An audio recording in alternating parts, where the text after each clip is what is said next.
answer him, I started telling him what a day was like at the Crisis Center and for my other friends in our community social services. He would listen, but shake his head.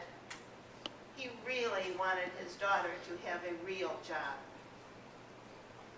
But when I would ask him, what would you do if you knew about a hungry child, a lonely and confused senior citizen, or a homeless family, his answer was always immediate and strong.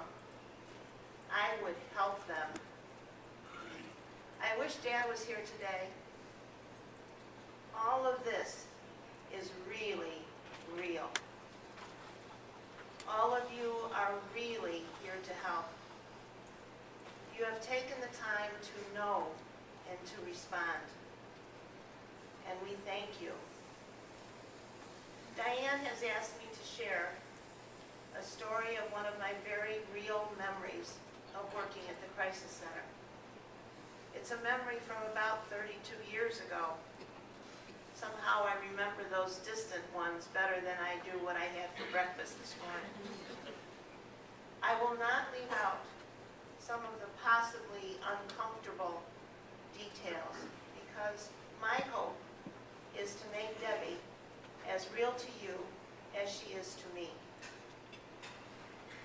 I opened the door of the shelter one day to see a mother and 3 children.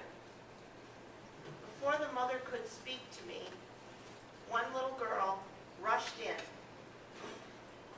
and she said, "Hello, I'm Debbie. I'm 4 years old.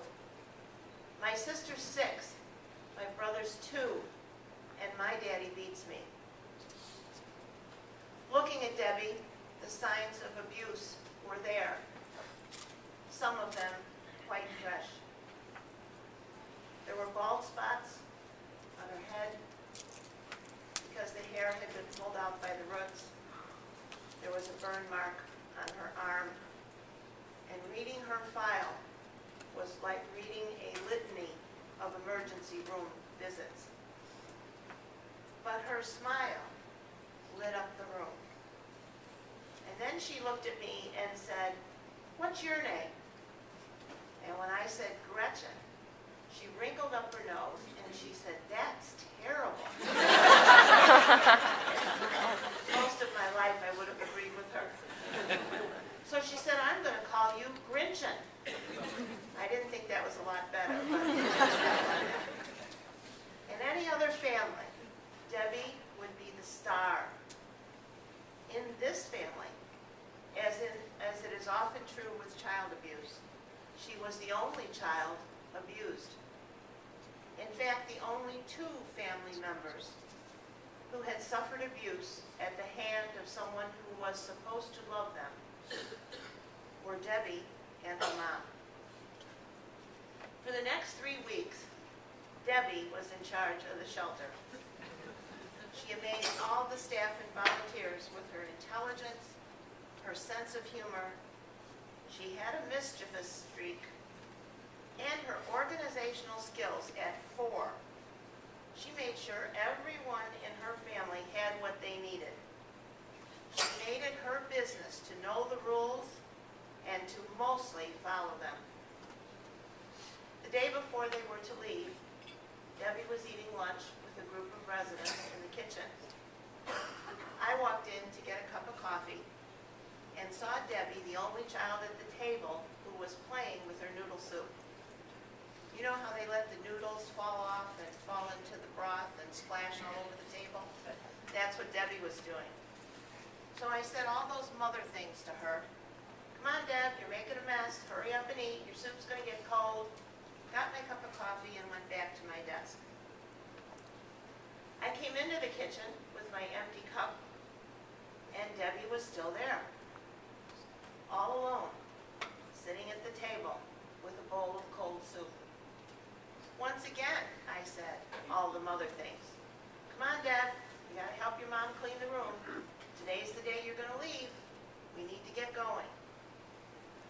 She looked up at me and she said, "Gretchen, this is a very nice place you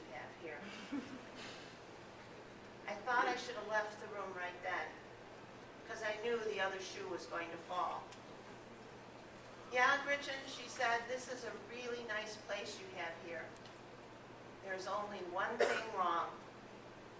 Again, it was my chance to leave. But I said, "What's that, Deb?" And she said, "There is only one thing wrong here. There are just too many mothers." I hope Debbie is right. Mothers, parents, are people who do not carry anyone who can walk. They feed you, they listen, and they watch. They respond. They can be trusted.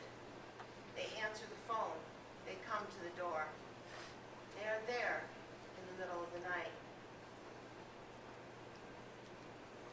Debbie would be 36 years old now. I know that she survived. I always look for her. Maybe she's here today. Maybe you know her. Thank you for all you've done and for all you will do.